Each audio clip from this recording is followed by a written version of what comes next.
We'll have more in our travel guide. We'll be guiding you through shopping tomorrow on the wharf. For Seattle Today, I'm Dana Middleton. And just ahead on Seattle Today, a lady that you've seen in a lot of television shows and motion pictures, and you may have read her book, Pastora. Joanna Barnes will be here, as well as the manager of the Red Hot Mariners, Renee Latchman. That's just ahead, right after this.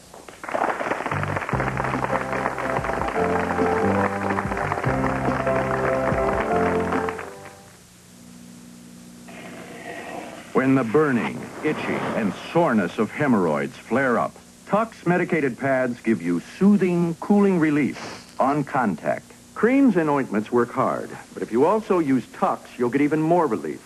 A proctologist surveyed, 95% often add Tux to treatment programs they recommend. When your hemorrhoids flare up, fight fire with Tux. Tux, for more relief than creams or ointments alone.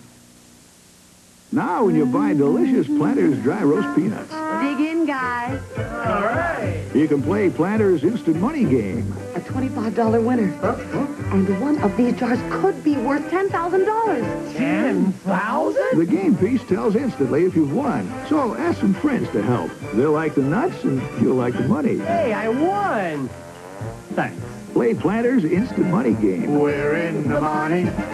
We're in the money. To make fettuccine Alfredo like they would for an Italian count, you'd reach for the Parmesan cheese with zest and tang, little please. Reach for rich egg noodles, too, and for a sauce only the finest cream will do. But if you don't want to reach for all these, reach for the red spoon. On Betty Crocker International Noodle Fettuccine Alfredo, one of 4 great new European side dishes. So, reach for the red spoon. On new Betty Crocker International Noodles.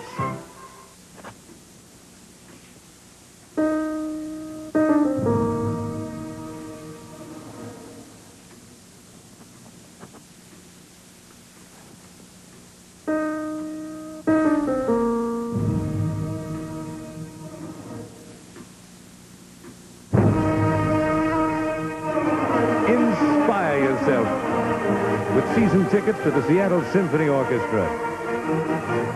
We're playing for you. William Holden in The Revengers, today at 3.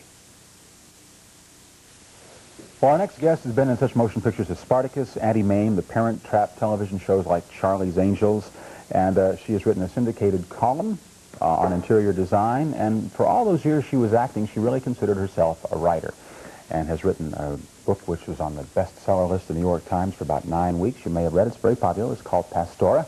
Would you please welcome a very lovely lady? Here is Joanna Barnes.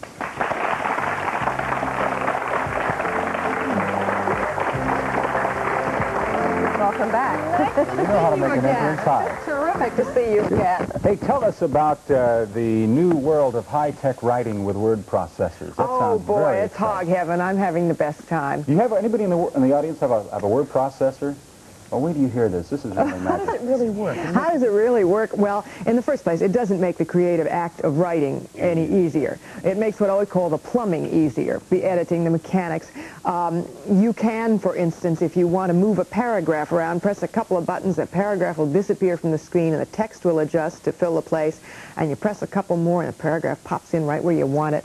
And if you think you've used a word too often or perhaps misspelled a word, you can put in your spelling of the word and institute what they call a global search, and a little bar of light will highlight that word all through your text so you can check it, you know. It does the most miraculous things, and it prints out so neatly and swiftly at about 500 words a minute. No reason not to write now, huh? Oh, yeah, no excuses. No excuses. I think we're all going to go out and buy word processors and write millions of words. Tell us a little bit about... Well, you were watching the show. Yes, indeed, yeah, and I had a great interest in it because I think, frankly, we on the West Coast are awfully darn lucky. As women, the last book that I wrote, Pastora, was about California from 1844 to 1869, and one of the things that I learned is that out here we have the residue, even after the Mexican-American War, of Hispanic law. Which is very different on the East Coast. Very different. On the East Coast, it was Anglo-Saxon law. And under Anglo-Saxon law, a woman did not have too many rights. As a matter of fact, she couldn't own property. She couldn't own property, and the property was inherited by the firstborn son, not by the widow if a man died. And out here, women could buy and sell property. And you know those old pictures where the girl inherits the ranch and she's holding off the rustlers, you know? Well, that stuff's really true. Women could be entrepreneurs. So we've been awfully lucky out here. How did that affect, do you think, male-female relationships? Since we were talking about marital rape, what other kinds of effects did that have on the way